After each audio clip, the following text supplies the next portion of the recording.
Star Wars collectors, and welcome to another Bossk's Bounty video. And I'm here with my son Little Bossk, and we are going to be opening up some older Star Wars figures. We always do this series together, and he has been on at me all week. Can we do a video? Can we do a video? So finally I've got the time, and we are going to do this video right now for you. And we are going to be opening up some older Star Wars figures, as we always do. We have one from the Legacy collection, which is Major Pano, which we will talk about in a second. We have one from the Saga series from 2002, I want to say. That's in like the Attack of the Clones style blue packaging. And then we also have a comic pack which has two figures in it, which Little Bossk has got his eyes on. He really wants one of those figures from that pack. So, Little Bossk, how are you today?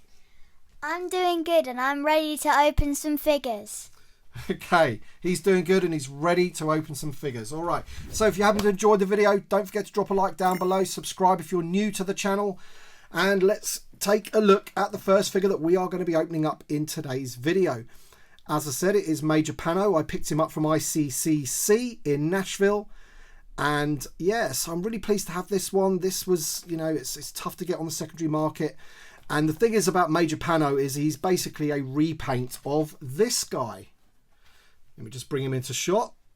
It's Oromako Pruneface, which was an original 96 figure from back in the day. Of course, this is the modern TVC version of it. And he's basically a repaint. Different head, of course, because he doesn't have the eye patch. But if you look on the back of here, you'll see them there in the sort of rebel briefing room before the Battle of Endor. And when I was a kid, just like many of you guys, I'm sure, I used to think that Pruneface, especially with a name like Pruneface, was a Jabba's goon. He was like a, you know, an alien, like a bad guy, basically. But no, they are the Dressalians, I want to say. That's how you say it. Someone will probably pull me up in the comment section of how to pronounce that. And there they are. There's three of them at the briefing. You've got Major Pano there, Oromako there, and whoever that is. I'm sure, again, somebody will know in the comment section. At the bottom of the packaging there, you've got three other Legacy Collection figures, which we've got all of those, and the droid part. And I'm pretty sure I've completed that droid already. So there you go, Major Pano. Right, Little Bossk, we're going to open him up, and you're going to let everyone know what you think. And just quickly on the back of the packaging here, Little Bossk wanted me to read this because it actually says that Major Pano was a tactician who worked with General Medine to plan the commando strikes for the Rebel Alliance. He assists Medine in planning the shield generator strike on Endor that helps destroy the second Death Star. So pretty important character, really, and you know, good one to have loose in the collection. All right then, so here he is out of the packaging. And what are your initial thoughts, Little Bossk? I really like him, but the cape's really fiddly because the hood always comes back round. Right, yeah, I mean, to be fair, the figure's been in the packaging such a long time, you can really see how crumpled up the cloak is at the bottom there. I'll have to get an iron to that. Tyler, if you're listening, I'll have to get an iron to that. I know you like ironing your capes. But yeah, I think with the hood, he has got quite a big hood. And I think that's because he's got this massive head, basically. He's very E.T.-like, this guy. He has that long head. And those goggles there, they actually do fit on the head, around the eyes. I thought that was pretty good. So you could just have them round his neck if you wanted to, but they actually do fit pretty well over the eyes and round the back of the head. So I thought that was pretty cool. We'll just take them off very quickly, just so you can see that head sculpt there.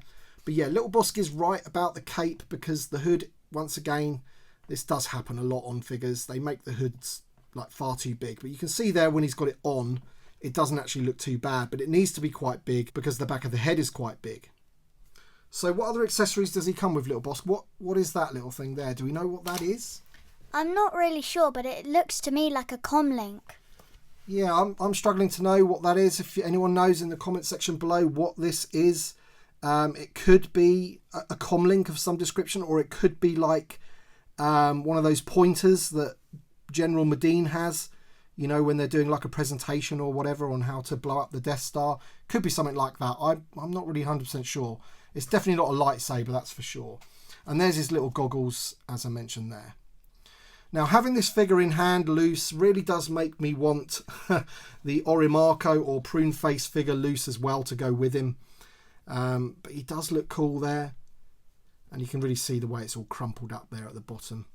But let's just take the cape off very quickly so we can see underneath the figure. So there you go. And you can, as I said, look, you can really see that sort of massive head that he's got there. He does have a ball-hinged head, ball-hinged shoulders. He has the hinges at the elbows, only swivel wrists, and he has a swivel at the waist and obviously swivel at the hips. But he does have the knee joints with the correctly painted hinge, I might add, which is good. However, it's not really the same on the boot. He's got green hinges on the boot, but that's all right. It still looks pretty cool. And there's the gun there. Typical blaster. It's all a bit bent, a bit rubbery. I'm sure we can straighten that out with some hot water, but it is sort of attached to his hand by a rubber band. But yeah, he is the same mould as the Oromako figure. So in fact, this one actually came out before the Oromako figure. So the Oromako figure came out at the end of the vintage collection. This one came out towards the end of the legacy collection. So this one's actually first, and then they've made Pruneface using this body and just gave him a different head with the eye patch and a different coloured cape. Awesome figure though. I do like the camo trousers and everything, and yeah, he's just going to look great in the collection. Alright then, so on to the next figure that we are going to be opening in today's video, and it is R1G4. This is the droid that is part of the droid sale in A New Hope, when the Jawas line up all those droids for Uncle Owen and Luke to take a look at. And this is another one that I've wanted for ages in my loose collection, but another one that's quite expensive on the secondary market. I managed to pick him up for $25 at the ICCC, which I thought was pretty good. That works out to be about 20 English pounds. And I find that he's basically a little bit more than that on eBay. He usually goes for like 30 plus, which I always thought was a bit expensive to spend on this particular droid. Sometimes it goes for even more than that. But I thought that was a pretty good deal of roughly about £20. That's pretty good. So we are going to open this one up after we've just taken a closer look at the packaging. There he is. Really, really good. There's the image of him there just standing in front of the sandcrawler. And then on the back of the packaging here, we've got various other figures from the line. And you were quite interested in this one here, Little Bossk, weren't you? What did you call him? I called him Bar2D2. Bar2D2, yeah. I think quite a few people call him that. But yeah, that's you know, we've got one of those in the vintage collection. I don't think it's the same one. It looks a little bit different. Obviously, this one came out way back in 2002. I think these are from now. 2003 Lucasfilm. This one's got on the back of it. But yeah, this packaging was, you know, used for the Attack of the Clones. Similar anyway. Obviously, it didn't have A New Hope written down the side there, but. Right, let's open him up and take a look. Okay then, so here he is out of the packaging. It is R1G4. He is the one on the left. The one on the right is a droid from a Mandalorian 4-pack from the Disney parks, I think it was. And I just wanted to put that one there just so we can compare them, because obviously they are very similar. In the show, this one's on that prison ship and he's floating around. There's quite a few of them, whereas this one's more stationary on the ground. And what was the first thing you thought about R1G4 when you got him out of the packaging, Little Bossk? That he was very heavy. Yeah, for a figure, he is quite heavy. I think it's because he's curved, and obviously they want the weight distribution to, you know, they don't want him toppling over. He is actually quite heavy. I was actually surprised as well. He is stationary on the ground there. He doesn't, you know, look like he's floating like this one. But I've got to say, the detail on this one's fantastic. The paint apps and everything. You've got all those markings around the head, all the battle damage as well. You've got all the paint apps and tubes and stuff going on in here. Whereas, you know, this one's just sort of like all one colour, grey. I mean, that might be how it is in the show. You've got that yellow band going around, which is similar. And a few other little bits of paint apps and stuff. But, you know, in comparison, this thing is amazing. It really, really is. Any other final thoughts before we get on to the last figures, Little Bossk?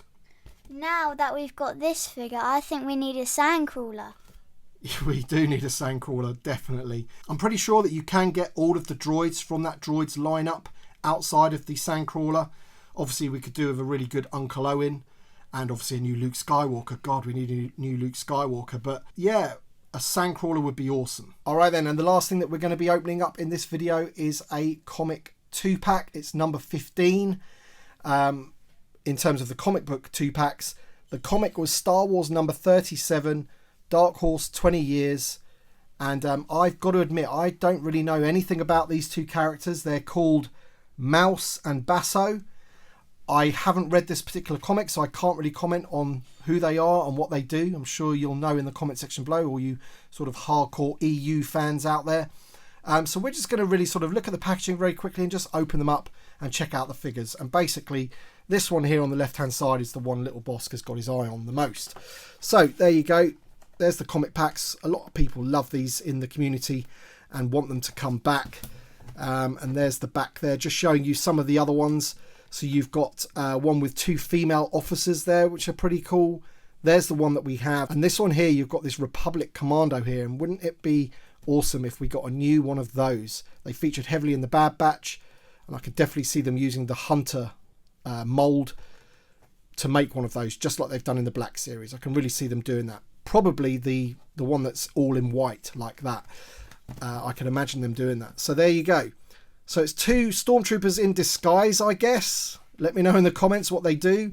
And we're going to just open them up. And Little Bossk is going to let you know what he thinks. And just quickly, on the back of the packaging here, it just tells you a little bit about them. For the people that don't know, it says, rebels infiltrate an Imperial base on Callist 6 to free Jorin Sol before he is tortured into revealing the location of the Alliance's fleet. Disguised as stormtroopers, Mouse and Basso enter the facility to carry out their assignments. While Mouse plants explosive charges to destroy the facility, Basso discovers that captured civilians are being used as slaves by the Imperials and convinces the rebels to free them. So there you go. Stormtroopers in disguise on a mission. Pretty cool. Alright then, so here they are out of the packaging, and Little Bossk has told me that they remind him of something. It reminds me of Han Solo and Luke Skywalker from when they went in their stormtrooper disguises in A New Hope. Yeah, it does indeed, doesn't it? Although I don't think the guy on the right is in too much of a disguise really, because you can see his green hands, so he hasn't got his gloves on or anything. So I did kind of find that quite funny, but these are great figures. Obviously the articulation is very limited. I'm pretty sure they've even got swivel hips, which is obviously not great for a stormtrooper, but Little Bossk, when he first opened them, you thought that they looked pretty good, really, didn't you? Yeah, for their age, I think they look really good. Yeah, they do. I mean, the helmets aren't too bad. Obviously, the new helmet that comes with the Luke Skywalker that we've got in the vintage collection is far superior than these, but they actually don't look too bad. You can see that the bodies of them are going slightly yellow on these two. And while we're here, actually, I do need to thank Paul. I believe you're in Canada. I think you actually gifted us these a long time ago in a box of other stuff. Basically, this was included, and I've just been waiting to open them. And yeah, so thank you, mate, for that. I really appreciate it, because these are going to be going straight into Little Bossk's collection. I know that you said he'd probably want them. And Little Bossk loves anything to do with stormtroopers, especially ones where you can remove the helmets and they're in disguise and all that kind of thing. So these are going to go straight into his collection.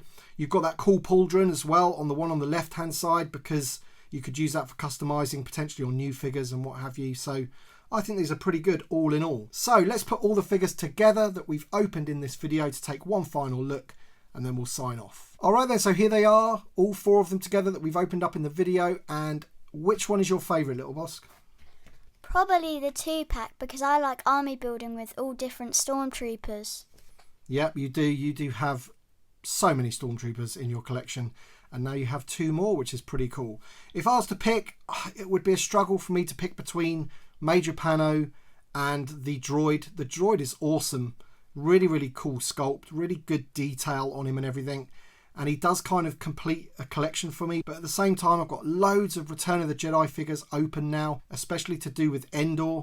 And he's just a cool one to have. But the problem with it is it makes me want the Prune Face or Imarco even more loose. And I can't really open the one that I've got carded because they're just so expensive on the secondary market. So somehow I'm going to have to pick one up on the secondary market loose, if that's even possible. Maybe Tungori will have one or something at some point. But thank you so much for watching, everybody. I appreciate it. Little Bossk appreciates it. He loves doing these videos with me, and I love it too. So thank you so much for watching. And thanks to our Patreon supporters and channel members. Your support means a great deal to me and Little Bossk, actually. So thanks for watching, everybody. And we shall see you on the next one.